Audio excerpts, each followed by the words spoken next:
வணக்கம் மக்களே. இன்னைக்கு எப்படி ஆரம்பிச்சு போயிட்டு இருக்கு அப்படின்னு பாத்தீங்கன்னா, ஸ்மால் வாஸ் வீட்ல ரவீனா, மணி, விஷ்ணு, விசித்ரா இவங்க எல்லாரும் இருக்காங்க. அங்க பாத்தீங்கன்னா விசித்ரா, ரவீனா, மணி எல்லாரும் வெஜிடபிள்ஸ் கட் பண்ணிட்டு இருக்காங்க. ஆனா இவங்க விசித்ரா குளிக்க போறேன்னு சொல்லி எஸ்கேப் ஆகி அங்க நின்றுட்டு இருக்காங்க போல. அது இவங்களுக்கு பிடிக்கல. இப்படிதான் ஒவ்வொன்றா பண்ணிட்டு ஏமாத்திட்டு இருக்காங்க, மக்கள்கிட்ட கைத்தட்டல் வாங்கிட்டு இருக்காங்க. ஆனா இது எதுவுமே தெரியாம ஒரு நடிப்பு நடிப்பாங்க. நான் உங்களுக்கெல்லாம் அம்மா அப்படிங்கிற மாதிரி சொல்லிட்டு இருக்காங்க. இது எந்த விதத்துல நியாயம்? மேக்கப் போடாம அழுவாங்களாம், இதுல ஒரு வாய்ப்புக்கு தேடி மக்கள்கிட்ட நிக்கிறாங்களாம், என்னென்ன பேசிட்டு இருக்காங்க அப்படிங்கிற மாதிரி விஷ்ணு சொல்லிட்டு இருக்காரு. அதுக்கு தினேஷ் சொல்றாரு, எப்பா நீங்க பேசாம எதனா பேசி விட்டுருவீங்க, கடைசியில நான் இங்க நின்று வேடிக்கை பார்த்துட்டு இருப்பேன். கேட்டா அந்த தினேஷ் அங்க நின்னாரு, அவர் தான் சொல்லி கொடுத்தாருன்னு அந்த அம்மா சொல்லுவாங்க. ஏற்கனவே என் மேல செம்ம கோவத்துல இருக்காங்க, இதுக்கும் நான் தான் காரணம்னு சொல்லிடுவாங்க அப்படிங்கிற மாதிரி தான் சொல்லிட்டு இருந்தாரு. ஏன்னா ரொம்ப நாளாக பார்த்தீங்கன்னா இப்போ யாருக்கு மோதல் இருக்கோ இல்லையோ, தினேஷ்க்கும் விசித்ராவுக்கும் மோதல் அதிகரிச்சுக்கிட்டே இருக்கு, ஓஞ்சப்பாடு இல்லை. இப்போ வேற இங்கே நின்று பேசிட்டு இருக்கிறாங்க. இது எதில் போய் இன்னைய டாஸ்கில் அது பிரதிபலிக்குமா என்னங்கிறது தெரியல. அதுக்கப்புறம் வெளியில தினேஷ் பேசிட்டு இருக்காரு. அங்கேயும் பார்த்தீங்கன்னா விசித்ராவை தான் சொல்லிட்டு இருக்காங்க. விசித்ரா மேல தினேஷ்க்கும் ரொம்ப கோபம் இருக்குன்னு சொல்லலாம். இந்த அம்மா ஒவ்வொன்றும் பண்ணிட்டு அதுக்கப்புறம் ஆடியன்ஸுக்கிட்ட கைத்தட்டல் வாங்குற மாதிரியே பண்ணிட்டு இருப்பாங்க. இவங்க பண்றது மட்டும் மைக்ரோ ஸ்டாம்பிங் இல்லையா அப்படிங்கிற மாதிரி கேட்குறாரு விஷ்ணுகிட்ட. நான் எந்த டீமோடையும் விளையாடல, நான் உண்டு என் வேலை உண்டு விளையாடிட்டு இருக்கேன். ஆனா இங்க எல்லாருமே மேக்சிமம் எல்லாம் டீமா தான் இருக்காங்க, ஃப்ரெண்ட்ஸ் மெயின்டைன் பண்றாங்க.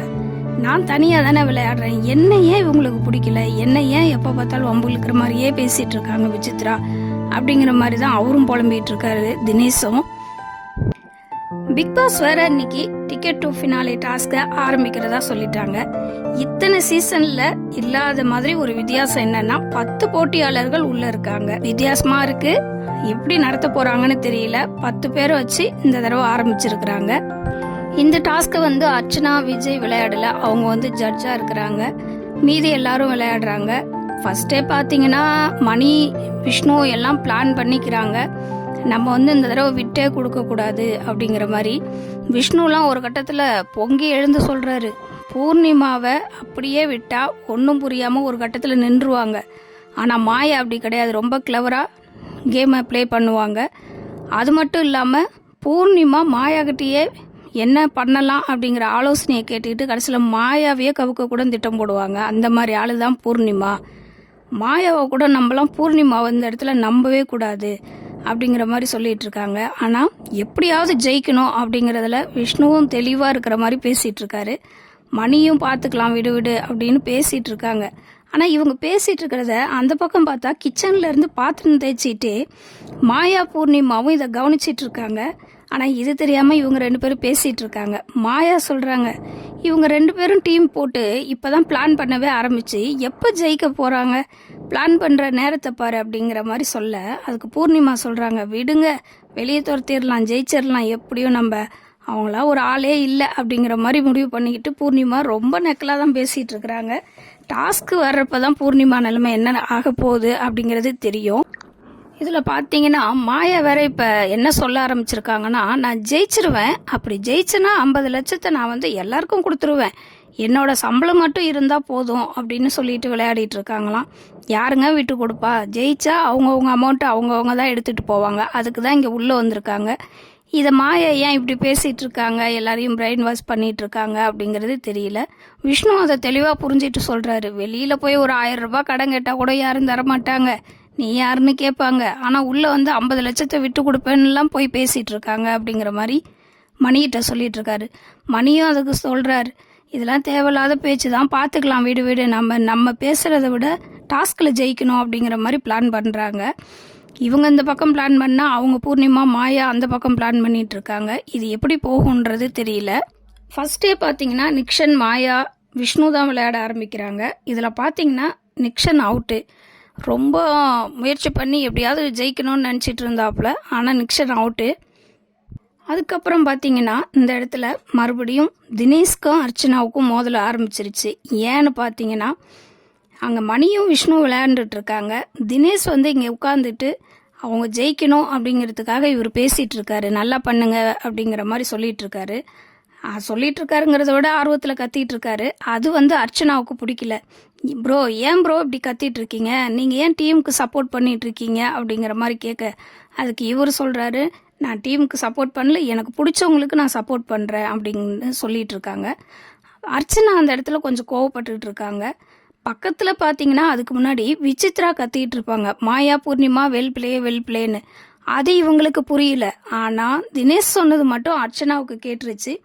அர்ச்சனாவுக்கும் தினேஷ்க்கும் மோதல் ஆகிட்டு இருக்கு. ஆனால் விஜயும் ஒரு ஜட்ஜு தான், அவரு அந்த இடத்துல வாயே திறக்கல. அர்ச்சனா சொல்கிறதெல்லாம் சரிங்கிற மாதிரி அவரும் நின்றுட்டு இருக்காரு.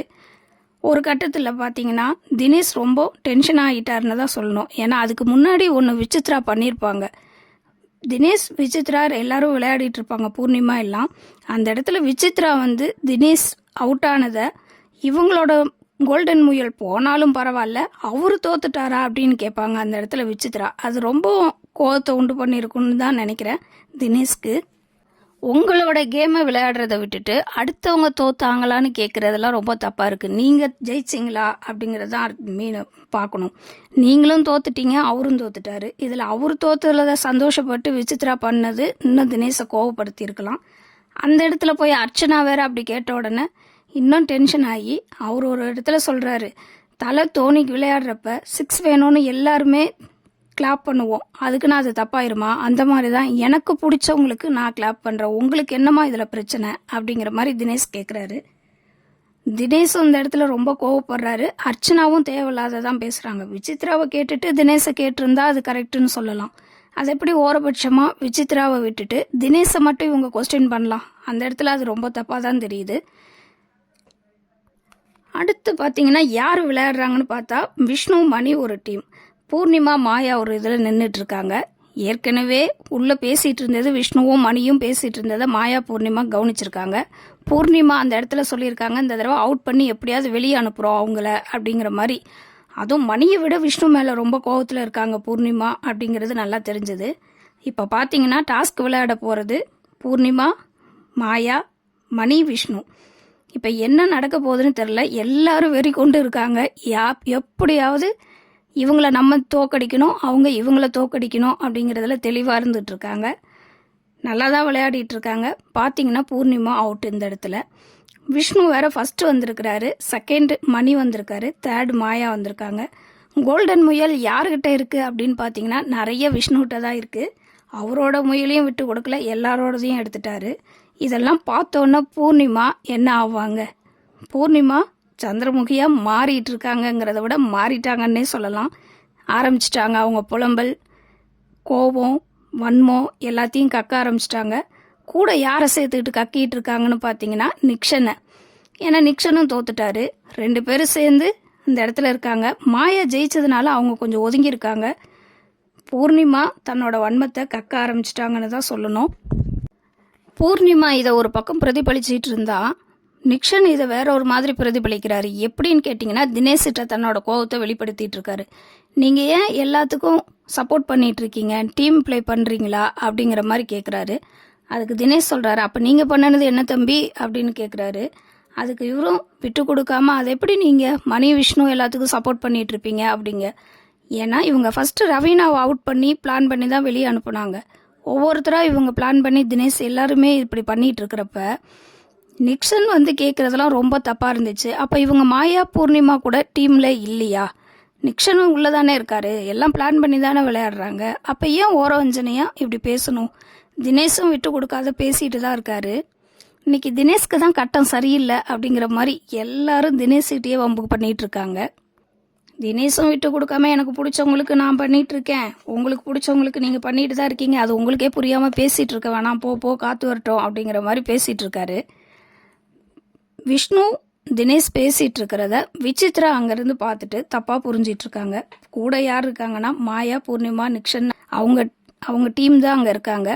எல்லாரும் சேர்ந்துக்கிட்டு பேசிகிட்டு இருக்கிறப்ப விசித்ரா ரொம்ப தினேஷ் மேலே தேவையில்லாத வன்மத்தை கக்குறாங்கங்கிறத விட ரொம்ப மோசமாக இவ்வளோ நாள் விசித்ரா அக்கா எல்லாரும் சப்போர்ட் பண்ணீங்க அப்படிங்கிற மாதிரி நடந்துக்கிட்டாங்க. ஏன்னா தினேஷோட பர்சனல் லைஃப்பை அங்கே இழுத்துட்டு வந்து பேசிகிட்டு இருக்காங்க. தினேஷ் லைஃப் பார்ட்னர் இவர்கிட்ட இருந்ததே பெரிய விஷயம். இவருக்கு உண்மையான அன்பே புரியாது போல், ட்ரூ லவ்னா என்னன்னு இவருக்கு தெரியுமா அப்படிங்கிற மாதிரிலாம் பேசி அவங்க டைவர்ஸை பற்றி பேசிகிட்டு இருக்காங்க. இது ரொம்ப ரொம்ப கீழ்த்தரமாக காமிச்சது விசித்ராவை. இவ்வளோ நாளாக அம்மா அம்மான்னு சொல்லிட்டு எல்லாத்தையும் அன்பாக இருக்கிற மாதிரி காமிச்ச விசித்ரா இப்போ எங்கே போச்சு அவங்க குணம்? இதே அவங்க பையன் அந்த இடத்துல இருந்தால் இப்படி பேசுவாங்களா? திரும்ப திரும்ப பண்ணுறது எல்லாமே கோவத்தை உண்டு பண்ணுற மாதிரியே பண்ணிட்டு இருக்காங்க. இப்போ அவங்க மெச்சூரிட்டி எங்கே போச்சு? ஏன் இப்படி பேசுகிறாங்க அப்படிங்கிற மாதிரி தான் இருந்தது. ஒரு பர்சனல் லைஃப்பை உள்ளெழுத்துட்டு வந்து இவ்வளோ பேர் பார்க்குற பப்ளிக் ஷோவில் பேசுவாங்களா அப்படிங்கிற மாதிரி இருந்துச்சு. வெளியில் இருக்கிற அவங்க லைஃப் பார்ட்னர் என்ன நினைப்பாங்க, இவர் மனநிலை எப்படி இருக்கும் அப்படிங்கிறதெல்லாம் புரியாமல் இத்தனை பேருக்கு முன்னாடி உட்காந்து பேசுறது ரொம்ப தப்பாக விசித்ராவை காமிக்குது. இந்த இடத்துல மாயா கூட ஒரு இடத்துல அதை தப்புன்னு சொல்கிறாங்க. அவங்க ஏஜுக்கு புரிஞ்சுக்கிட்டு விசித்ரா அவங்களுக்கே அட்வைஸ் பண்ணுறாங்க, மேடம் நீங்கள் இந்த இடத்த தப்பாக புரிஞ்சுக்கிட்டு பேசுகிறீங்க, அப்படிங்கிற மாதிரி நீங்கள் பேசுகிறது தப்பு அப்படின்னு சொல்கிறாங்க. ஆனால் விசித்ராவுக்கு ரொம்ப தினேஷ் மேலே இருக்கிற வன்மத்தை கக்கிறதுக்கு இதுதான் நேரங்கிற மாதிரி கக்கிட்டு இருக்காங்க. நிக்சனும் சேர்ந்துக்கிட்டு பேசுகிறதெல்லாம் ரொம்ப இதாக இருக்குது. நிக்சன் உன் வயசுக்கு இதெல்லாம் தேவையில்லப்பா, பார்த்து விளையாடு, இன்னும் எவ்வளோ நாள் இருக்க போறியோ, ஏதோ லக்கில் உள்ளே இருக்கிற அப்படிங்கிற மாதிரி தான் சொல்ல தோணுச்சு. இப்படி தாங்க போயிட்டுருக்கு. ஒரு கட்டத்தில் பார்த்தீங்கன்னா மணி ஜெயிச்சதில் ரவீனாவுக்கு சந்தோஷம், விஷ்ணுவுக்கும் மணிக்கும் எப்படியோ நம்ம ஜெயிச்சிட்டோம் அப்படிங்கிறதுல தெளிவாக இருக்காங்க. இனி வர்ற டாஸ்கையும் விட்டு கொடுக்கக்கூடாது அப்படிங்கிறதுல தெளிவாக விளையாடிட்டு இருக்காங்க. பூர்ணிமா அடிப்பட்ட பாம்பா சீறிட்டு இருக்காங்க. இது எதில் போய் முடியும்னு தெரியல. பொறுத்திருந்து பார்ப்போம். நன்றி, வணக்கம்.